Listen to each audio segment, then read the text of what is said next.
Bismillahirrahmanirrahim. Assalamualaikum warahmatullahi wabarakatuh. Pada kesempatan kali ini saya akan membahas mengenai materi dinamika partikel. Seperti yang sudah kita bahas pada video-video sebelumnya, di mana kita sudah membahas mengenai kinematika partikel. Nah, dinamika partikel ini adalah salah satu cabang dari mekanika yang khusus membahas pergerakan dari benda eh, disertai dengan penyebabnya. Jadi di sini kita akan lebih banyak membahas atau fokus pada apa yang menyebabkan benda tersebut dapat bergerak atau apa yang menyebabkan perubahan dari suatu gerakan dari partikel. Dan ini adalah pokok-pokok pembahasan yang akan kita bahas. Di sini yang pertama kita akan membahas mengenai gaya. Kemudian yang berikutnya kita akan membahas mengenai hukum-hukum Newton, di mana hukum-hukum Newton ini adalah hukum-hukum yang membahas terkait dengan gaya. Kemudian yang ketiga kita juga akan membahas mengenai macam-macam gaya yang ada di sekitar kita. Kemudian yang terakhir adalah kita akan melihat beberapa contoh kasus dari penerapan hukum-hukum Newton ini. Ya, seperti yang sudah saya utarakan sebelumnya, bahwa dinamika itu merupakan bagian dari mekanika yang mempelajari gerak disertai dengan penyebabnya. Jadi, kita akan lebih banyak melakukan analisa terkait dengan penyebab dari pergerakan dari suatu partikel. Apa yang menyebabkan benda yang tadinya diam menjadi bergerak? Ya. Benda yang awalnya diam, kemudian tiba-tiba benda tersebut bergerak, ya. Atau sebaliknya, apa yang membuat benda yang awalnya bergerak, kemudian menjadi diam, ya. Nah, di sini ada suatu kondisi, ada suatu keadaan di mana kondisi dari benda yang awalnya diam, dia berubah menjadi bergerak. Atau sebaliknya, benda yang awalnya bergerak, kemudian keadaannya berubah menjadi diam.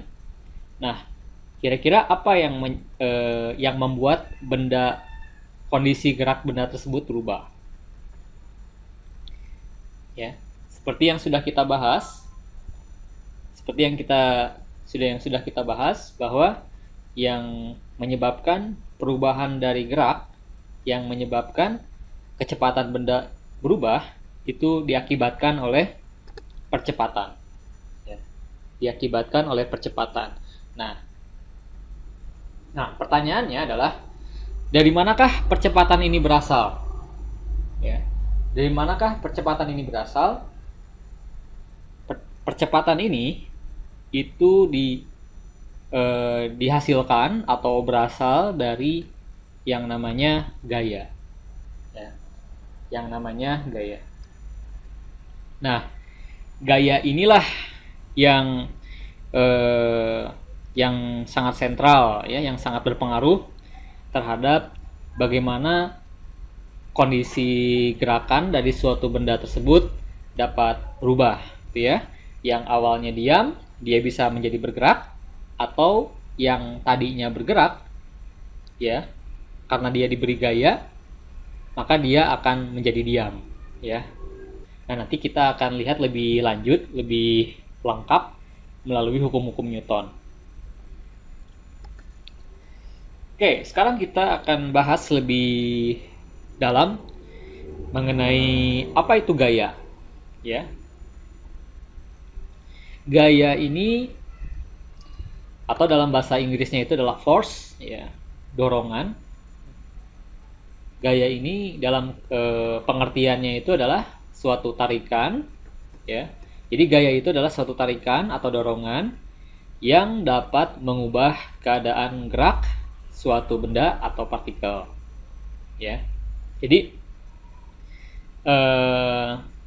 ini bukan istilah yang asing, ya, bukan hal-hal yang aneh gitu. Jadi gaya itu ya tarikan atau dorongan gitu ya. Ketika kita menarik sebuah roda gitu ya, atau kita mendorong sebuah meja, artinya kita memberikan gaya pada meja tersebut ya, seperti itu. Nah, gaya itu simbolnya F ya, simbolnya F ini mengacu ya pada definisi awal bahwa force ya, F. Nah, di sini gaya ini merupakan besaran vektor ya, besaran vektor. Jadi di dalam perhitungannya kita harus menggunakan kaidah vektor. Nah, kemudian satuan gaya yang dipakai secara internasional ya.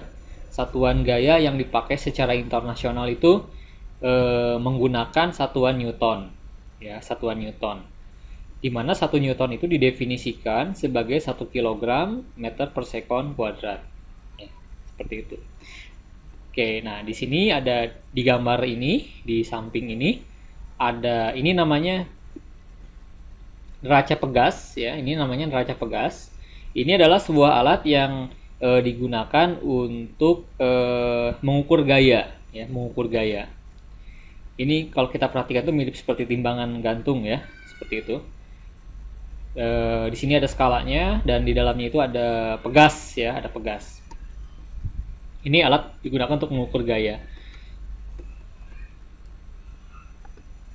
Baik. Kemudian gaya itu terbagi menjadi 2 ya.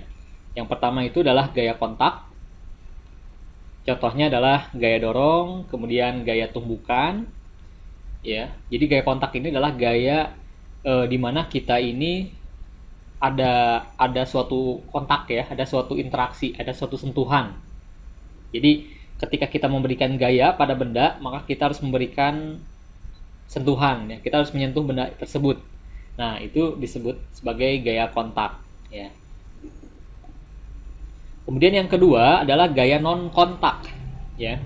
Gaya non kontak ini contohnya adalah gaya listrik, gaya magnet, gaya gravitasi ya.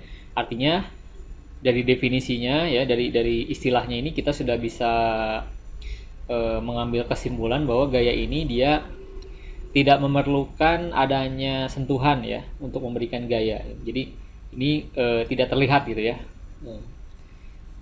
Baik. Dan ini adalah ilustrasi mengenai gaya-gaya ya. Kontak. Sini ada gaya pegas yang ditarik gitu ya. Supaya pegas ini bisa bertambah panjang, kita harus menyentuhnya gitu ya. Kita harus menyentuh dan kita tarik gitu ya. Seperti itu. Nah, ini. Kemudian ini adalah contoh gaya non kontak gitu ya. Ini katakanlah ini bumi gitu ya, ini matahari gitu ya. Bumi ini ditarik oleh matahari seperti itu. Ini juga sama ya, ini muatan positif, ini muatan negatif. Ini gaya, contoh dari gaya listrik ya, gaya tarik menarik. Benda ini ditarik oleh benda ini, tapi dia tidak perlu menyentuhnya ya, seperti itu. Nah, tadi kita sudah membahas mengenai apa itu gaya, kemudian macam-macam gaya. Nah, hukum-hukum fisika yang menjelaskan secara lengkap ya mengenai gaya, mengenai hubungan antara gaya dengan gerakan partikel ya. Jadi hukum fisis ya, hukum fisis yang menggambarkan, yang menjelaskan secara lengkap antara hubungan antara gaya dengan gerakan dari benda yang ditimbulkannya, itu dijelaskan melalui hukum-hukum Newton ya, hukum-hukum Newton. Yang pertama, hukum Newton ini menjelaskan mengenai kelembaman ya, mengenai sifat kelembaman. Kelembaman adalah, saya langsung saja, jadi kelembaman itu adalah kemampuan dari benda untuk mempertahankan keadaan geraknya. Nah, itu adalah kelembaman ya. Jadi kelembaman itu adalah kemampuan dari suatu benda untuk mempertahankan keadaan geraknya. Itu namanya kelembaman. Jadi kalau bendanya diam, maka benda itu akan terus diam. Ya. Kalau bendanya bergerak, ya, maka benda itu akan terus bergerak dengan kecepatan tetap, ya. Tapi dengan catatan selama tidak ada gaya, ya, yang membuatnya berhenti. Nah, jadi kuncinya adalah di sini. Selama tidak ada gaya atau resultan gayanya sama dengan 0. Seperti itu. Nah, suatu kecenderungan, ya, suatu kecenderungan atau kemampuan benda untuk mempertahankan keadaan geraknya ini itu disebut sebagai sifat kelembaman, ya, sifat kelembaman. Baik, kelembaman itu besar kecilnya itu ditunjukkan oleh nilai massanya, itu ya. Nah, ditunjukkan oleh nilai massanya. Jadi kalau misalkan Anda mendengar gitu ya, kilogram gitu, gram, nah sebetulnya itu tuh adalah nilai dari kelembaman. Jadi itu adalah nilai kelembamannya. Semakin besar nilainya, maka kelembamannya besar gitu ya. Maka untuk membuat benda itu untuk bergerak itu menjadi lebih susah, ya, seperti itu. Oke, nah mengenai hukum Newton yang pertama ini itu terjadi, ya. Jadi kondisi itu terjadi, kondisi ini terjadi, ya. Dia akan tetap diam atau dia akan terus bergerak. Itu syaratnya adalah ini. Itu adalah resultan gayanya atau akumulasi gayanya yang bekerja pada benda itu nilainya sama dengan 0. Nah, ini adalah suatu ketentuan, ya, suatu ketentuan di mana hukum Newton yang pertama ini berlaku. Jadi syaratnya itu adalah sigma F sama dengan 0.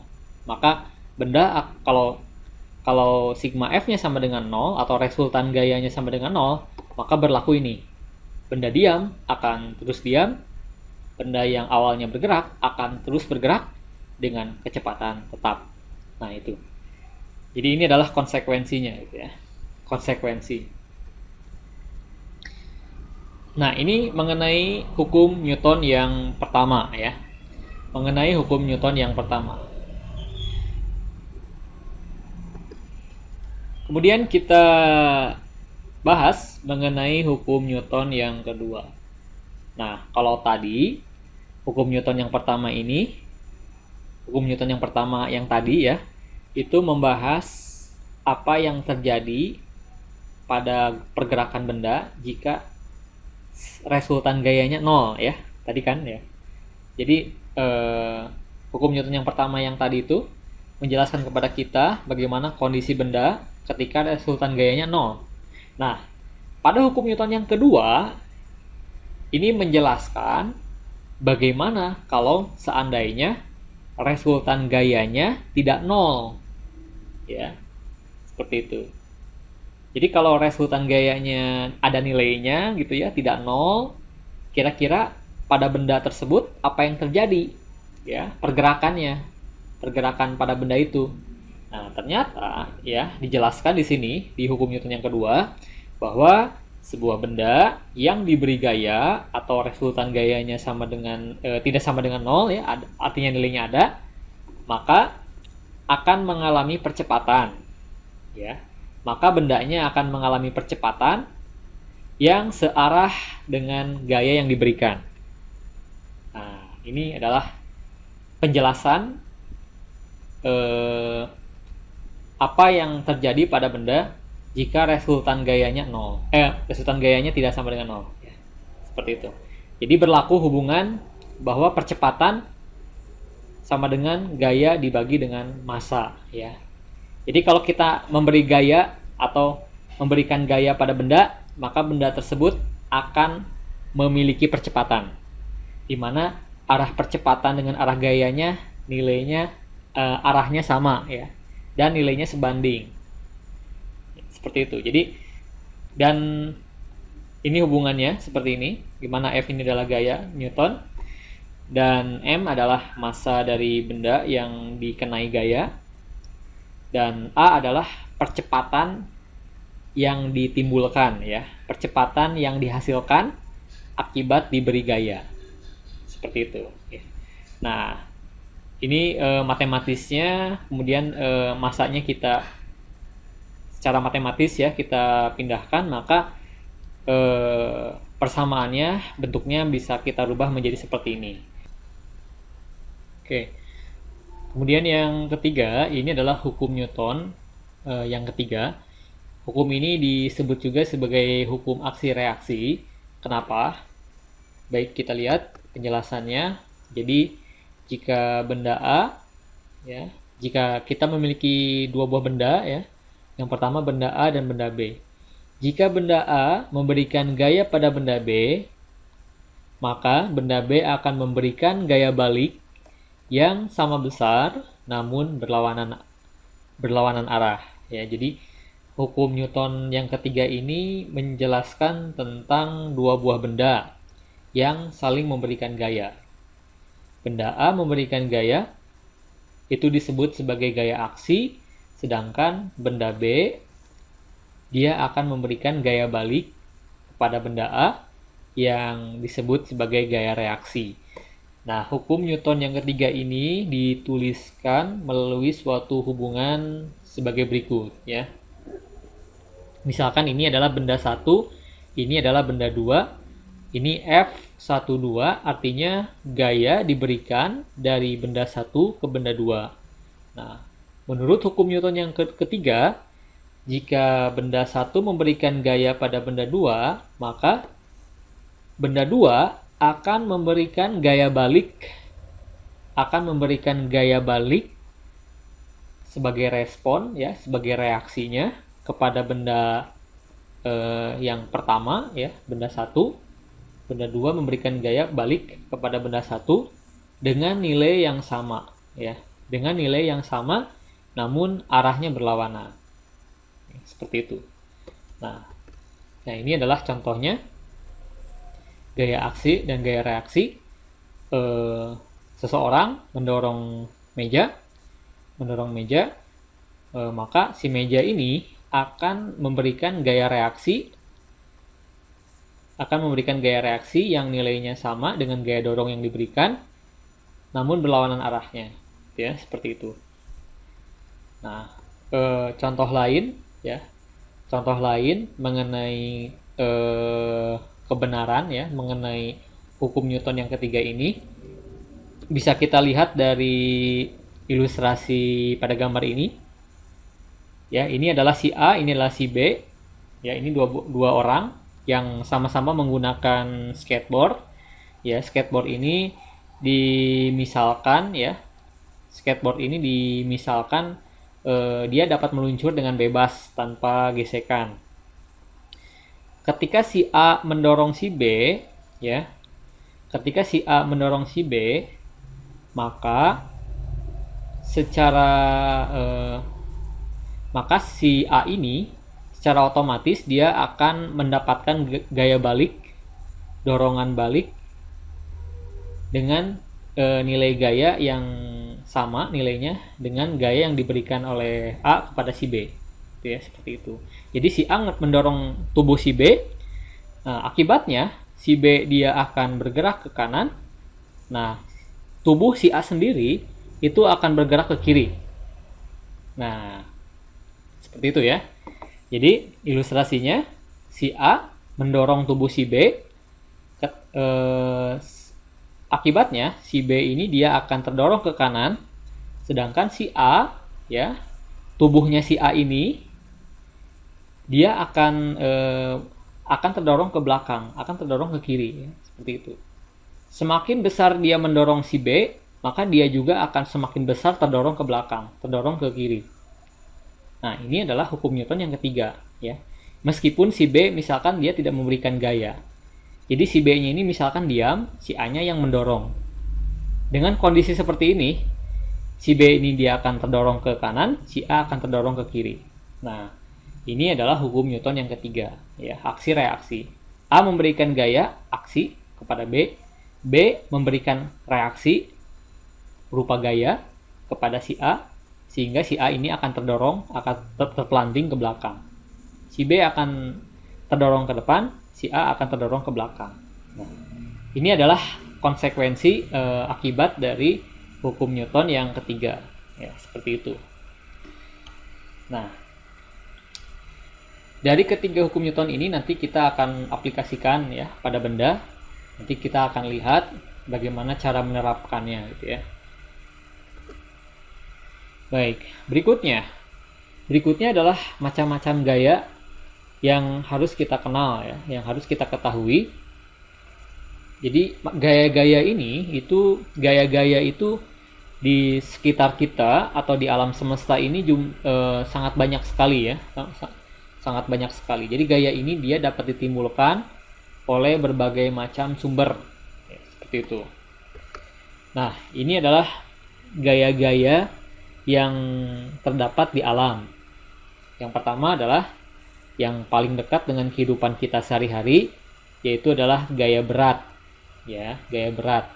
Atau gaya berat ini disebut juga sebagai gaya gravitasi ya, gaya gravitasi. Jadi gaya berat itu sama dengan gaya gravitasi gitu ya.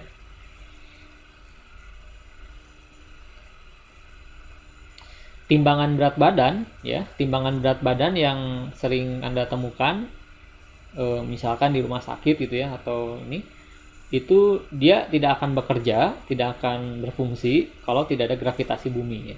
Kalau tidak ada gravitasi seperti itu. Kecuali kalau timbangannya timbangan neraca ya, neraca dengan dua lengan. Seperti itu. Ya. Yang kedua, ini adalah gaya normal. Gaya normal ini atau disebut juga sebagai gaya kontak ya, gaya kontak. Nah, ketika kita mendengar istilah kontak ya, kata-kata kontak artinya ada yang bersentuhan ya, ada benda yang bersentuhan. Nah, itu adalah gaya kontak ya. Ketika benda bersentuhan dengan benda lain, ketika benda mendorong benda lain, maka di sana akan ada gaya normal. Kemudian yang ketiga, ini adalah gaya tegangan tali. Gaya tegangan tali ini adalah gaya yang disalurkan ya, gaya yang merupakan contoh gaya kontak ya, gaya yang disalurkan melalui medium tali gitu ya, seperti itu. Nah, ini ilustrasinya adalah dua orang ya yang saling tarik menarik dengan menggunakan tali. Jadi ini mediumnya. Jadi tali ini dia berfungsi sebagai medium, sebagai perantara bagaimana kedua orang ini dia melakukan tarik menarik. Seperti itu. Kemudian yang keempat ini adalah gaya gesek ya. Gaya gesek ini gaya hambat ya, gaya hambat. Kemudian gaya pegas, ini gaya pegas pada contohnya ini ya, pada shock breaker. Kemudian ada gaya listrik dan ada gaya magnet dan lain-lain gitu ya, dan lain-lain. Jadi jumlahnya ada banyak gaya-gaya itu. Ini. Nah, pada video ini yang akan kita bahas itu adalah kita akan banyak menggunakan nanti gaya berat ya, gaya gravitasi, gaya normal, gaya kontak atau gaya kontak. Kemudian yang ketiga adalah gaya tegangan tali. Nah, nanti kita akan menggunakan ketiga gaya ini. Mengenai gaya gesek nanti kita akan bahas pada video atau pada pertemuan berikutnya itu ya. Kemudian mengenai gaya listrik dan gaya magnet itu nanti akan kita bahas di fisika dasar 2 ya. Di fisika dasar 2. Kita bahas satu persatu. Yang pertama adalah gaya berat ya, gaya berat. Gaya berat ini adalah gaya yang dimiliki benda akibat dipengaruhi oleh gravitasi ya, gravitasi lingkungan. Nah, karena kita berada di bumi, karena kita berada di sekitar permukaan bumi, maka gaya gravitasinya itu adalah gaya gravitasi bumi gitu ya. Nah, gaya berat sama dengan gaya gravitasi. Nah, jadi dari uraian hukum Newton ya, F sama dengan M kali A. Nah, maka gaya berat itu simbolnya adalah W, itu sama dengan dapat kita hitung ya dengan menggunakan rumus ini. W sama dengan massa dikalikan dengan G. G ini adalah percepatan gravitasi di permukaan bumi ya. Nah, rumus untuk menghitung gaya berat ini itu diperoleh dari hukum Newton yang kedua ya, dari hukum Newton yang kedua yang sudah kita bahas sebelumnya ya, seperti itu. Dan gaya berat ini diberi simbol W ya, diberi simbol W. Artinya W ini dari bahasa Inggris ini wage ya, wage ini berat gitu, bobot. Pengertian itu adalah berat atau bobot ya, dan sebagainya. Kemudian ini M, massa ya, massa benda. Satuannya kilogram, satuan internasionalnya ya. Ini G, percepatan gravitasi ya, seperti itu. Dan karena dia dipengaruhi oleh gravitasi, jadi berat benda ini dia tergantung dari lingkungan ya, tergantung dari lingkungan sekitarnya. Nah, ini adalah neraca pegas untuk menghitung gaya. Kemudian ini adalah benda yang ingin kita hitung beratnya gitu ya, ditarik, jadi benda ditarik oleh gravitasi ke bawah gitu ya, seperti itu. Sehingga di sini bisa menunjukkan berapa nilainya gitu ya, nilai skalanya. Baik, di lingkungan kita ya, di lingkungan masyarakat ini terkadang istilah antara massa dengan gaya berat ini seringkali dipertukarkan gitu ya, seringkali dipertukarkan. Kadang-kadang seringkali orang itu menyamakan massa dengan berat gitu ya, seperti itu. Tapi itu bahasa sehari-hari ya, bahasa sehari-hari dengan bahasa ilmiah ini tentu harus kita bedakan.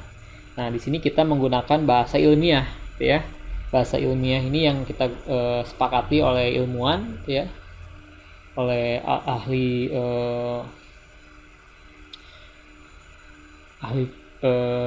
ilmuwan ya, ilmuwan, sehingga di sini kita harus membedakannya gitu ya. Nah, lantas apa perbedaan antara massa dengan berat ya? Nah, massa itu adalah sifat intrinsik ya. Intrinsik ini adalah sifat yang dimiliki oleh benda dan dia tidak dipengaruhi oleh lingkungan. Seperti itu ya, intrinsik itu. Jadi sifat asli dari benda gitu ya, itu. Kurang lebih seperti itulah ya. Pengertiannya itu ya. Sedangkan berat itu adalah sifat yang bergantung lokasi. Itu ya, seperti itu. Kalau Anda menimbang berat badan Anda di bulan, itu hasilnya akan berbeda ketika Anda menimbang berat badan Anda di bumi. Ya, seperti itu. Nah, di bulan itu Anda akan terasa lebih ringan. Ya, kalau Anda di bulan. Beda kalau ketika Anda di bumi. Nah, jadi dia bergantung pada lokasi. Ya, itu adalah berat. Sedangkan masanya ya tidak berubah gitu kan. Nah, kalau Anda sedang berada di Mars ya, di planet Mars ya beda lagi nilainya gitu ya. Beratnya beda lagi nilainya. Jadi dia sangat ditentukan oleh lokasinya, lingkungannya.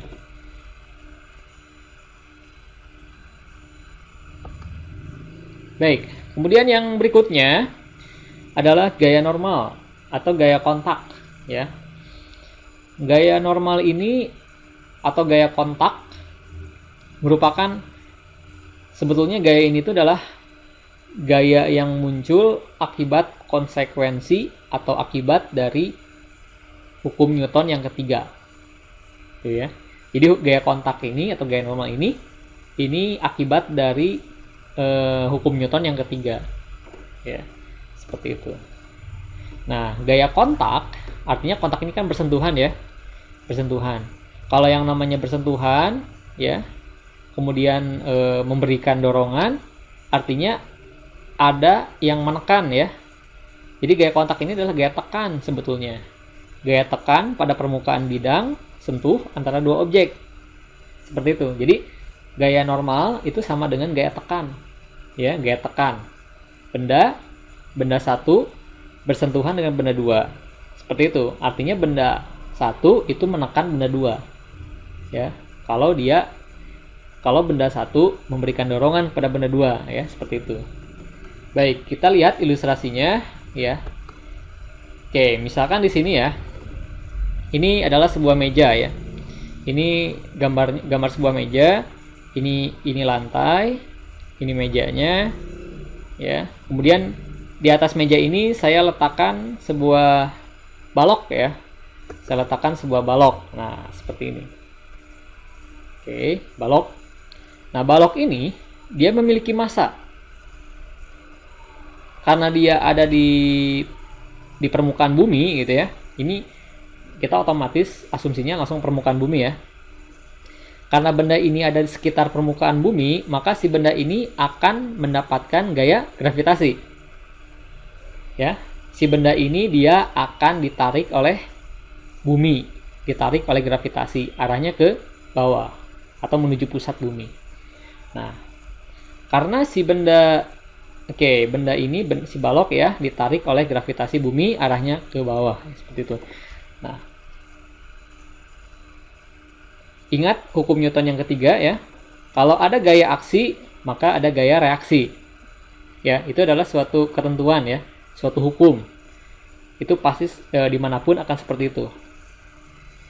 Ini benda balok, dia ditarik oleh gravitasi bumi. Ya, perhatikan ya kalimat saya, benda ditarik oleh bumi. Nah, kalau benda, artinya di sini ada benda, ada bumi. Ya, benda ditarik bumi. Berarti menurut hukum Newton yang ketiga, bumi harus ditarik oleh benda, atau bumi memberikan reaksinya kepada benda ya, berupa tarikan juga ya, seperti itu. Jadi balok ditarik oleh bumi, bumi ditarik oleh balok. Nah, ini adalah aksi reaksi ya.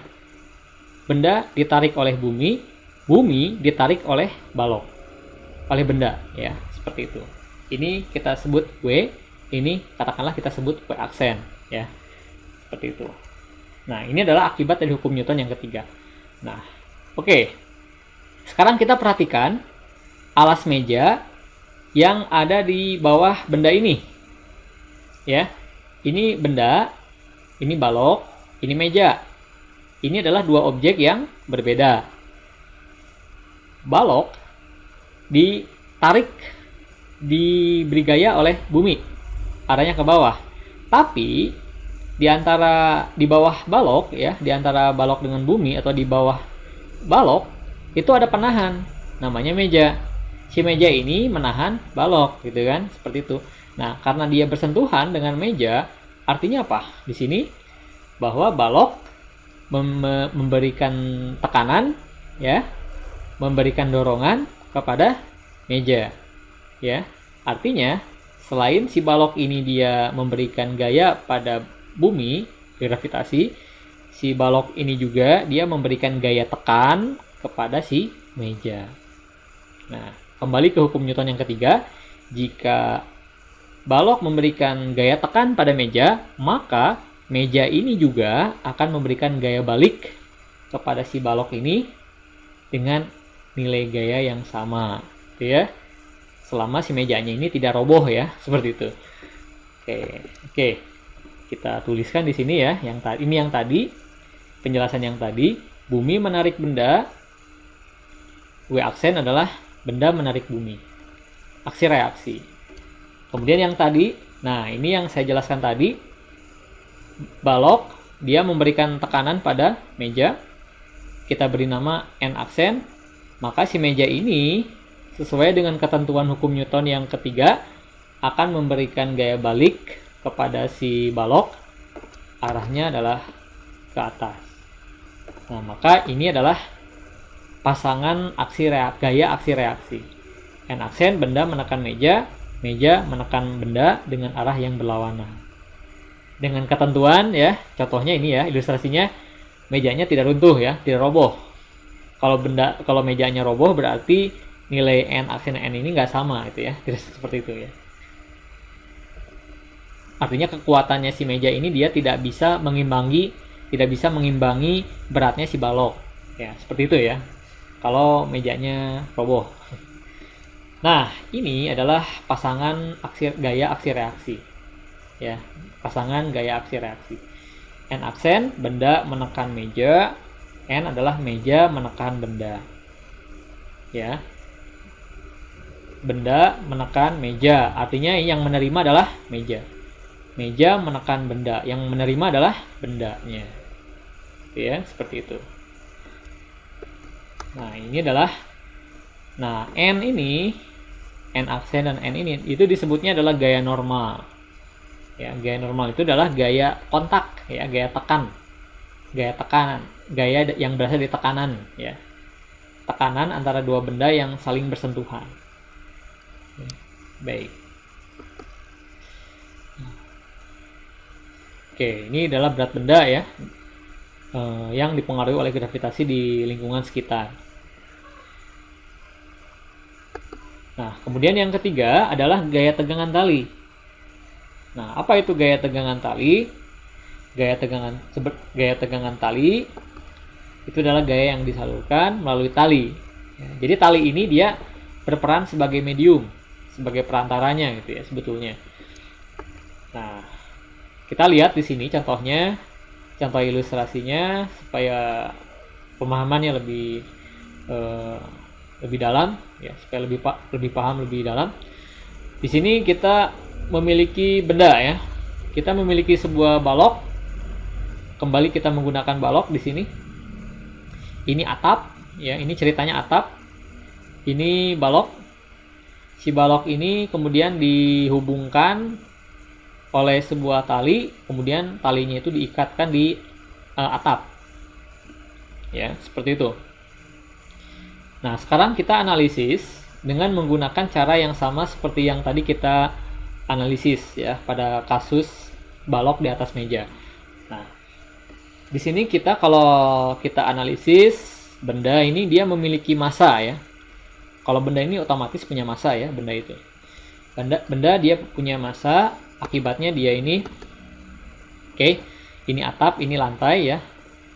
Ini lantai. Nah, benda ini punya massa, artinya dia memiliki gaya gravitasi.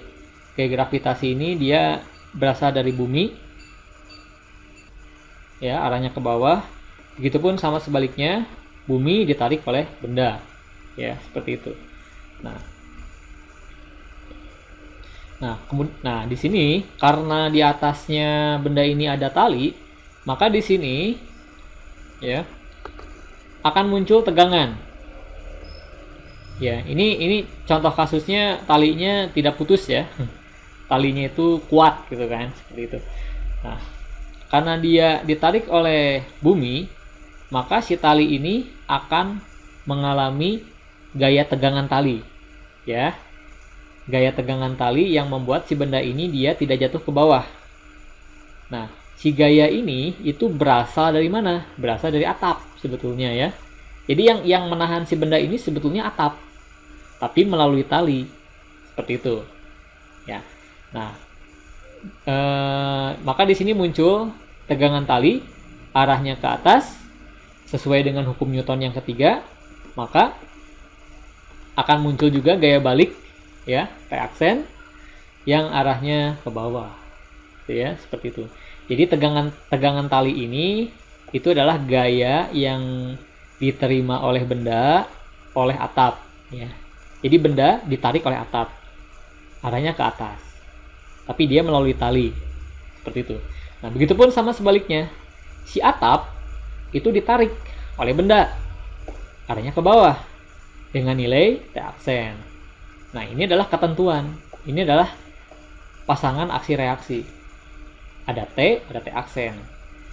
T ini adalah gaya yang diterima oleh benda yang berasal dari atap, sedangkan T aksen adalah sebaliknya, yang diterima oleh atap oleh benda. Ya, seperti itu. Nah, ini yang tadi ya, benda ditarik oleh bumi, bumi ditarik oleh benda. Sedangkan yang tegangan tali ini adalah T aksen, atap ditarik oleh benda, sedangkan T adalah benda ditarik oleh atap. Ya, seperti itu. Jadi T dan W ini adalah kedua buah gaya yang dimiliki oleh benda. Nah, nanti di dalam analisisnya kita tidak akan meninjau T aksen dan W aksen. Yang akan kita tinjau adalah T dan W. Jadi yang akan kita tinjau itu adalah gaya-gaya yang dimiliki ya, atau gaya-gaya yang dialami oleh benda. Nah, di sini ya. T adalah tegangan atau gaya tegangan tali yang dialami oleh benda. W adalah gaya gravitasi yang dialami oleh benda. Nah, nanti kita akan menganalisis T dan W-nya saja. Untuk T aksen dan W aksennya kita tidak akan menganalisis, karena ini di luar sistem gitu ya, ini di luar sistem ini. Kecuali kalau kita ingin membahas atap atau membahas lantai gitu ya, baru kita gunakan W aksen. Baik.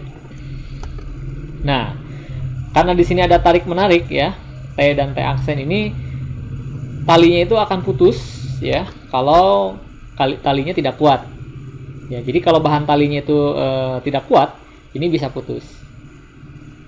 Ya, atau misalkan atapnya ini bahannya itu tidak kuat gitu ya, ini bisa roboh gitu atapnya itu. Seperti itu.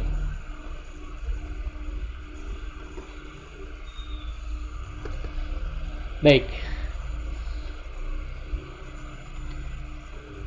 Untuk lebih memahami lebih dalam mengenai konsep dari dinamika partikel ini atau aplikasi dari hukum-hukum Newton ini, kita akan melihat bagaimana kita membahas atau menyelesaikan persoalan dari dinamika ini, gitu ya. Ini adalah beberapa poin-poin yang perlu kita cermati di dalam memecahkan persoalan dinamika partikel ya. Yang pertama adalah kita anggap bendanya ini adalah sebagai partikel ya. Jadi di sini maksudnya adalah kita tidak perlu memperhatikan bentuk dari benda ya, bentuknya seperti apa. Jadi kita anggap bendanya sebagai partikel, di mana semua gaya-gaya itu terpusat pada titik pusat massa dari benda itu. Kemudian yang kedua, kita gunakan sistem koordinat yang tepat ya. Nah, di sini sistem koordinat ini sangat penting di dalam menganalisis gaya-gaya yang nanti dialami oleh benda ya. Nah, sistem koordinat yang harus kita terapkan ini biasanya di sistem koordinat ini dia mengikuti arah lintasan dari pergerakan benda ya, biasanya seperti itu. Nanti kita akan lihat ke contoh kasusnya. Kemudian yang ketiga adalah, nah ini adalah bagian yang penting, di mana di sini kita harus memiliki keahlian di dalam mengidentifikasi gaya-gaya yang bekerja pada benda, ya seperti itu. Nah, jadi di sini Anda harus tahu gitu kan, Anda harus bisa menjabarkan pada benda tersebut terdapat gaya-gaya apa saja gitu ya. Jadi Anda harus tahu gaya-gaya yang bekerja pada benda ya, seperti itu. Nah, nanti di situ dijabarkan ya arahnya kemana, ada gaya-gaya apa saja, arah-arahnya kemana, kemudian dari situ Anda baru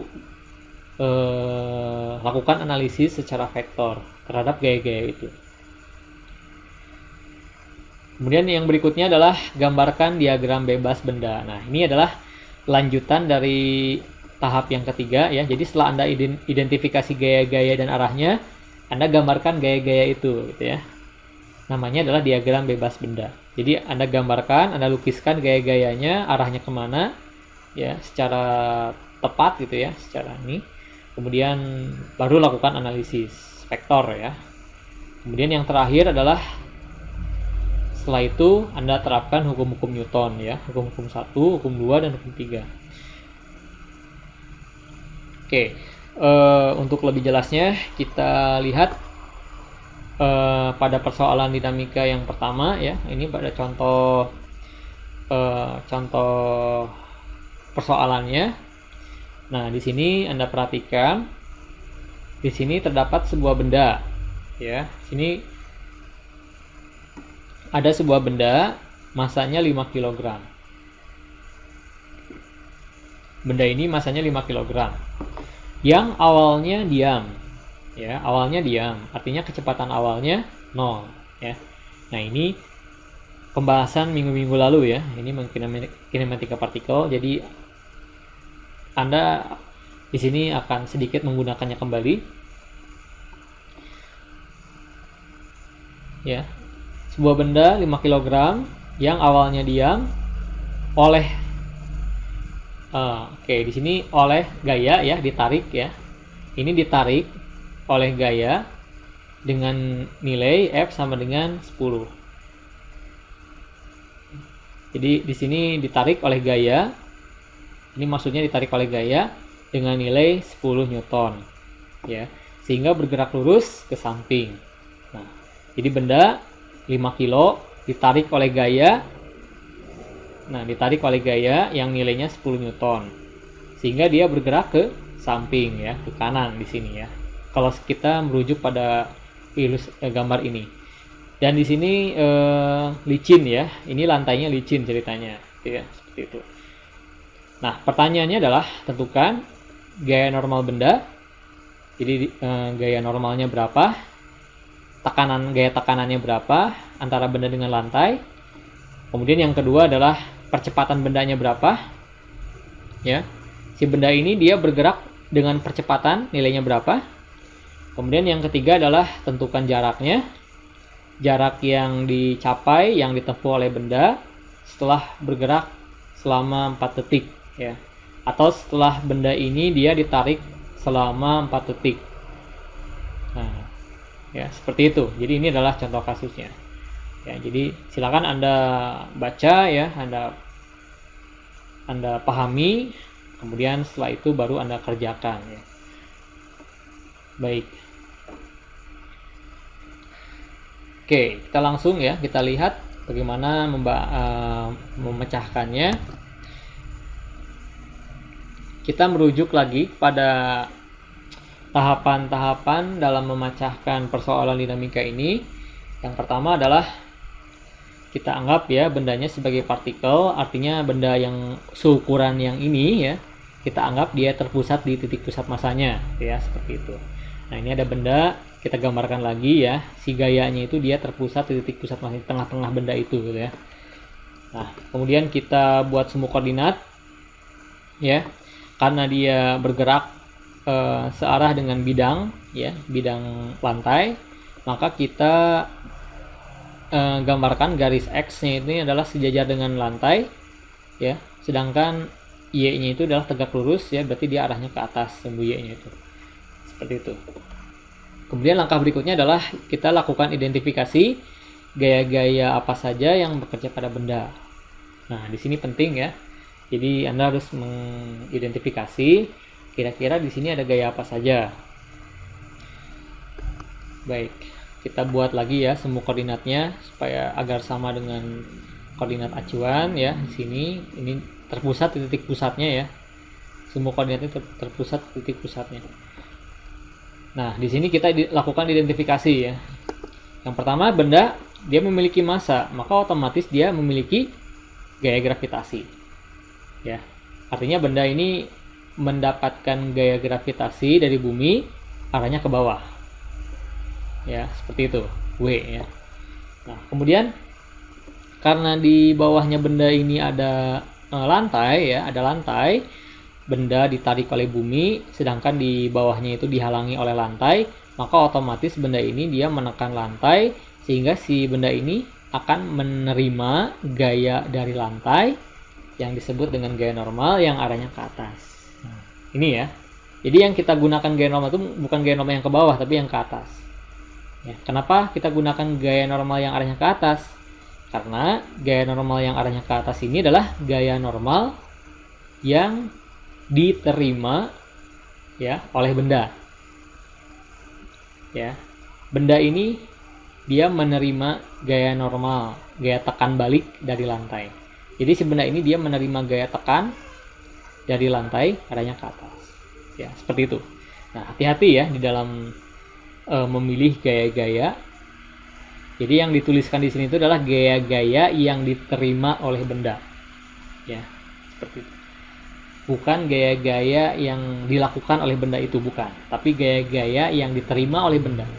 Si benda ini dia menerima gravitasi dari bumi ke bawah, dia menerima gaya tekan dari lantai arahnya ke atas, dan dia mendapatkan tarikan oleh gaya F samping, seperti itu. Baik. Kemudian setelah ini adalah, nah ini yang Anda gambarkan ini adalah diagram bebas ya. Ini diagram bebas benda. Jadi Anda gambarkan gaya-gaya apa saja yang dialami oleh benda ya. Nah, oke, di sini adalah informasi-informasi yang pada slide sebelumnya diberikan ya. Saya tuliskan lagi di sini, F-nya adalah 10 Newton, masanya adalah 5 kilo, gravitasi 10. Baik. Di sini untuk memudahkan perhitungan ya, kita bulatkan untuk nilai gravitasi ini, kita bulatkan menjadi 10 ya.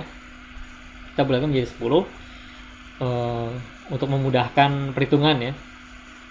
Nah, kemudian ini adalah waktunya T, 4 sekon. Ya, 4 sekon.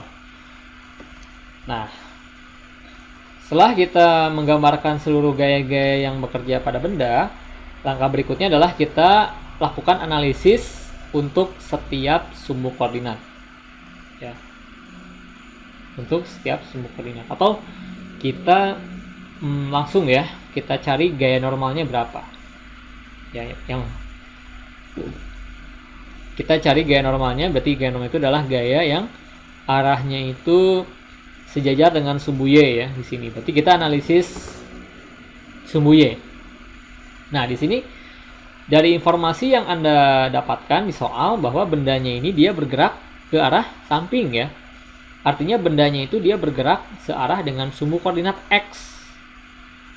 Kalau dia bergerak ke arah sumbu koordinat X, maka pada sumbu koordinat Y benda dikatakan diam. Ya, hati-hati ya di sini pengertian diam itu relatif ya. Seperti yang kita sudah bahas, diam itu relatif, tergantung siapa yang melihatnya, gitu ya. Kalau terhadap sumbu koordinat Y, benda ini dikatakan diam. Karena benda ini dia tidak mengalami naik turun, tidak mengalami perubahan posisi vertikal ya, secara vertikal. Maka dikatakan menurut sumbu Y benda diam. Kalau benda itu diam, maka kita lihat hukum Newton yang pertama ya. Sigma F sama dengan 0. Karena ini hanya menurut sumbu Y saja, maka di sini kita tambahkan informasi ya. Sigma F resultan gaya yang sejajar dengan sumbu Y itu sama dengan 0. Nah, kemudian setelah itu kita masukkan ya gaya-gaya yang sejajar dengan sumbu Y ini. Ada gaya apa saja? Ada W yang arahnya ke bawah, ada N yang arahnya ke atas. Kita masukkan N ini arahnya ke atas, kita ambil acuan, berarti dia positif ya. Kalau W arahnya ke bawah berarti dia dikatakan negatif. Maka kita tuliskan menjadi seperti ini ya. N dikurangi W sama dengan 0. Nah, dari sini maka kita bisa mengetahui. Berarti N pindah ruas ke sini W-nya, maka N ini adalah tidak lain merupakan M dikalikan dengan G ya. Jangan lupa W ini adalah gaya berat, gaya gravitasi di permukaan. Rumusnya adalah M dikalikan dengan G. Massa dikalikan dengan percepatan gravitasi. Maka gaya normal nilainya sama dengan M dikali G. Jika kita masukkan angkanya, maka kita mendapatkan nilai N itu nilainya sama dengan 50 Newton. Seperti itu. Baik, yang gaya normal sudah kita ketahui. Sekarang yang selanjutnya kita cari percepatan ya. Percepatan yang dialami benda. Nah, di sini bendanya ini dia bergerak ya, bergerak menurut sumbu X. Tadi bendanya diam, tapi dia diam itu menurut sumbu Y ya. Nah, tapi bendanya itu bergerak. Kalau kita lihat yang kita jadikan acuan itu adalah sumbu X ya, sumbu X-nya. Bendanya bergerak ya, akibat dia menerima gaya. Nah, artinya di sini berlaku atau kita gunakan hukum Newton yang kedua. Sigma F sama dengan M kali A. Nah, di sini ditambahkan keterangan X ya. Karena si benda ini dia bergeraknya itu searah dengan sumbu X. Ya, benda ini dia mengalami percepatan gitu ya. Searah dengan sumbu X. Maka sigma Fx sama dengan M dikalikan dengan A. Ya, seperti itu. Kita ambil acuan A ini percepatan, arahnya ke arah ke kanan ya, ke samping. Sesuai dengan informasi yang kita dapatkan dari soal. Kemudian langkah berikutnya kita lihat di sini, kita perhatikan mana gaya yang searah dengan sumbu X. Di sini gaya yang searah dengan sumbu X itu hanya ada satu ya, itu adalah F saja. Maka ini kita ganti dengan F. F sama dengan M dikalikan dengan A. Tinggal kita masukkan nilai F-nya ini adalah 10, M-nya itu adalah 5 kg, A-nya itu adalah percepatan yang kita cari, sehingga nilai A-nya itu kita bisa memperolehnya sama dengan 2 ya. Ini satuannya 2 meter per second kuadrat ya. Harus ditambahkan satuan di sini. Setelah kita mendapatkan nilai percepatannya, barulah setelah itu kita bisa menentukan jarak yang ditempuh oleh benda selama dia diberikan gaya pada benda tersebut selama 4 detik ya. Nah, benda di sini memiliki percepatan ya, percepatan kemudian dialami oleh benda ini percepatannya itu selama 4 sekon.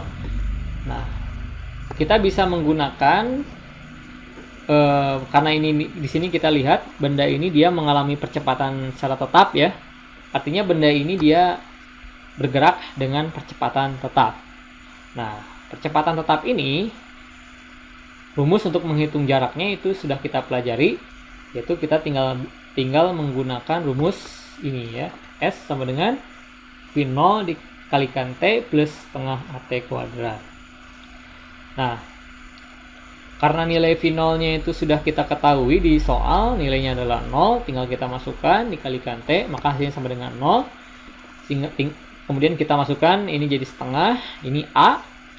Ini adalah nilai percepatan yang dialami oleh benda, nilainya adalah 2, yang sudah kita peroleh tadi, dikalikan dengan T kuadrat. Ya. Ini adalah 4 dikuadratkan. Ya. Nah, sehingga kita bisa menentukan jaraknya. Ya, maka jaraknya itu adalah nilainya 16 meter.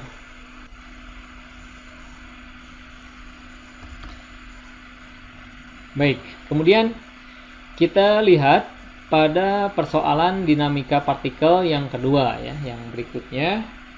Nah, di sini kalau kita perhatikan ini soalnya mirip ya, agak mirip dengan yang sebelumnya. Sebuah benda bermasa 5 kg ditarik oleh gaya F sama dengan 10 Newton dengan arah 60 derajat terhadap arah horizontal sehingga bergerak ke samping. Nah, kalau Anda lihat ini soalnya mirip atau sama dengan soal yang sebelumnya. Perbedaannya itu adalah kalau pada soal sebelumnya si benda ini dia ditarik secara lurus ya, secara mendatar. Sedangkan pada contoh soal yang kedua ini, si bendanya itu ditarik dengan sudut theta ya. Jadi ada kemiringan di situ. Jadi gayanya itu dia agak miring ke atas ya, seperti itu.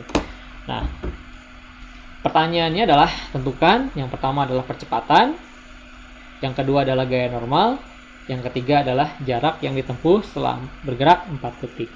Jadi pertanyaannya sama seperti tadi. Baik, ini dengan sedikit perubahan ya. Kita lihat bagaimana membahasnya, bagaimana pembahasannya. Langkah pertama ya, sama seperti tadi. Kita buat sumbu koordinat. Kemudian kita identifikasi, di sini ada gaya-gaya apa saja. Ada gaya berat, karena benda itu punya massa. Kemudian ada gaya normal, karena ada gaya tekan dari meja. Kemudian, nah di sini semuanya sudah teridentifikasi gaya-gayanya ya, tidak ada lagi. Nah, tapi di sini kita lihat ada gaya yang dia ini arahnya tidak segaris dengan sumbu X maupun sumbu Y. Itu adalah gaya F. Jika ada gaya yang dia itu arahnya itu tidak segaris dengan sumbu koordinat ya, sumbu acuan, maka si gaya ini harus kita proyeksikan. Nah, ini adalah kegunaan dari proyeksi vektor ya, yang sudah kita bahas pada pertemuan awal. Maka si gaya F ini harus kita proyeksikan menghasilkan Fx yang sejajar sumbu X, dan FY yang sejajar dengan sumbu Y ya. Ini arahnya ke kanan, ini arahnya ke atas. Ini merujuk pada arah ini ya, arah F ini. Nah, kita gunakan trigonometri, maka kita bisa mencari nilai Fx dan Fy-nya. Ya. Fx ini nanti kita ini berarti ini kalau kita perhatikan ini segitiga siku-siku ya. Ini sisi depan, ini sisi samping, ini sisi depan. Berarti ini nanti cos ya. Nanti ini adalah nanti sin. Oke, ini informasi yang kita dapat di soal ya. Seperti itu. Kemudian baru setelah gayanya kita semuanya sudah kita ini ya proyeksikan sumbu koordinatnya, maka langkah berikutnya adalah kita setelah itu ya baru kita tinjau ya menurut sumbu koordinatnya. Kita perhatikan sumbu Y.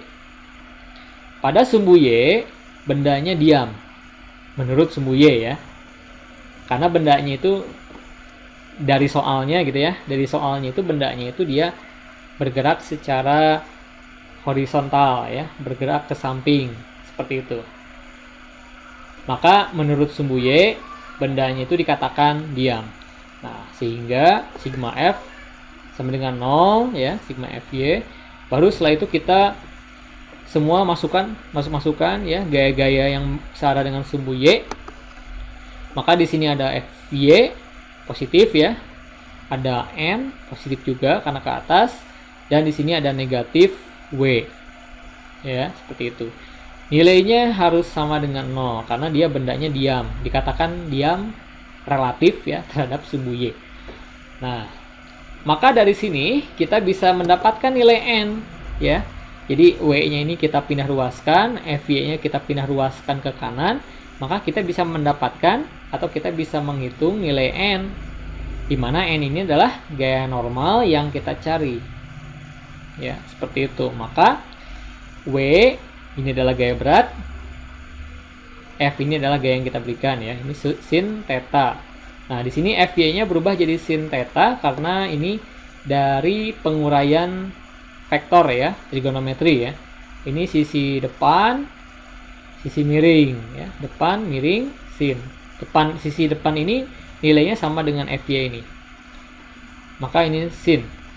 Tinggal kita masukkan nilainya, W ini M kali G, kita masukkan sehingga nilai N itu nilainya sekitar 41,34 Newton ya. Seperti itu.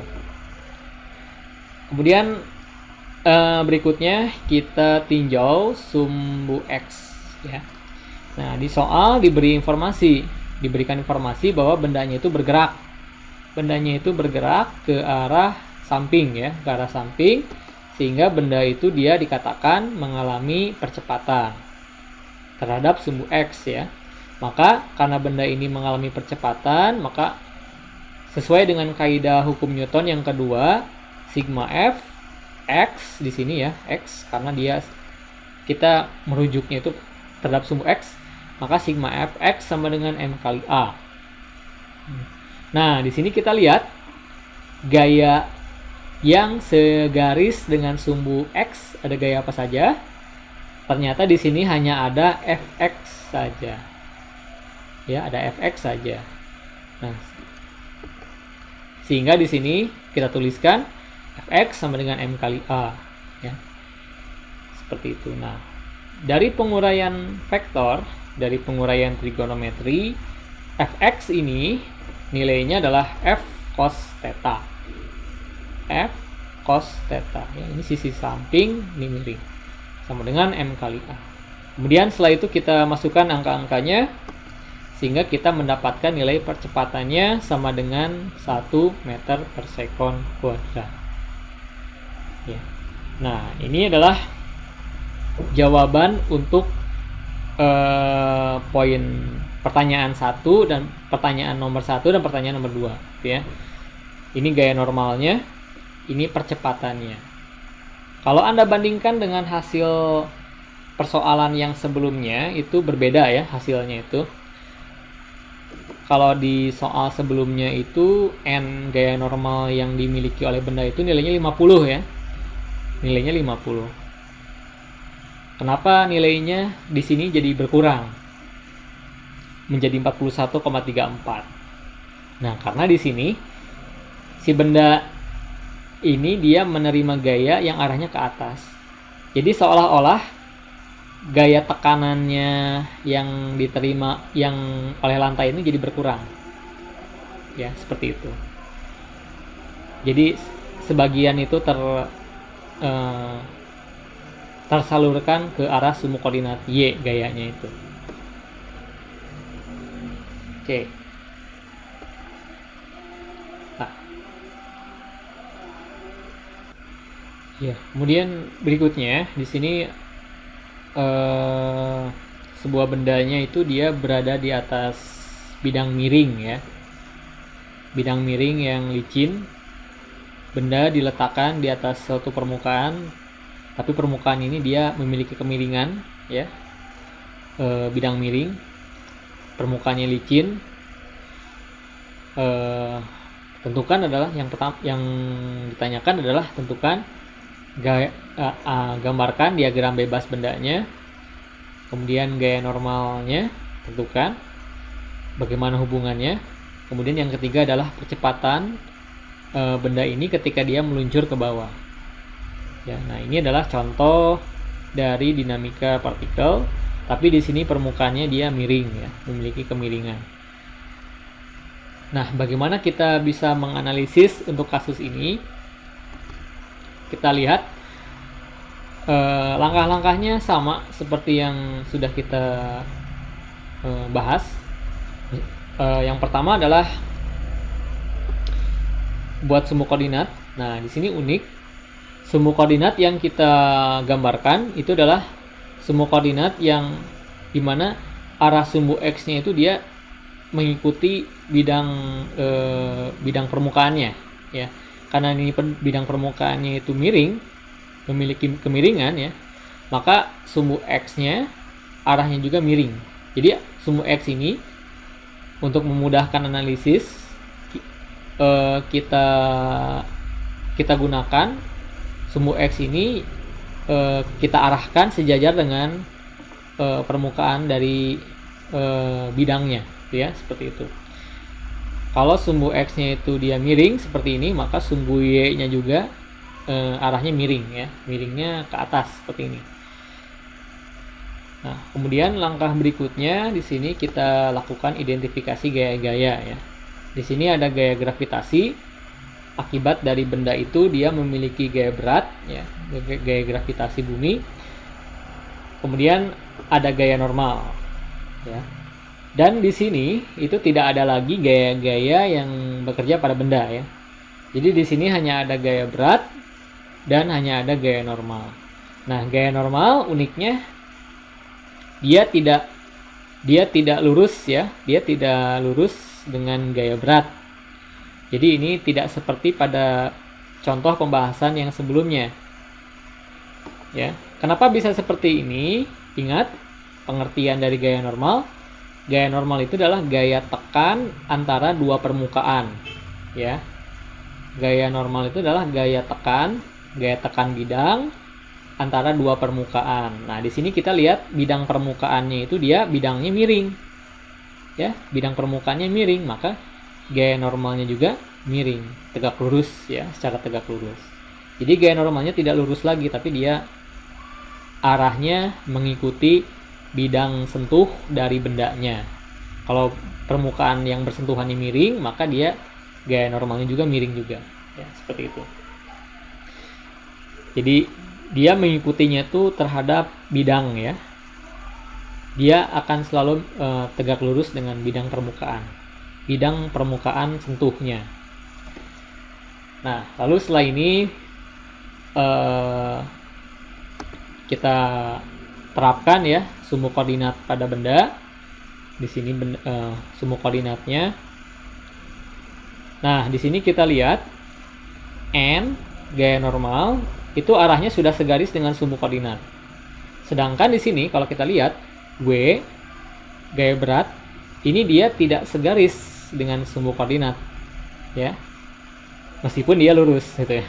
Tapi dia tidak segaris dengan sumbu koordinat. Nah, karena dia tidak segaris dengan sumbu koordinat, maka dia si gaya berat ini harus kita proyeksikan, ya. Harus kita proyeksikan.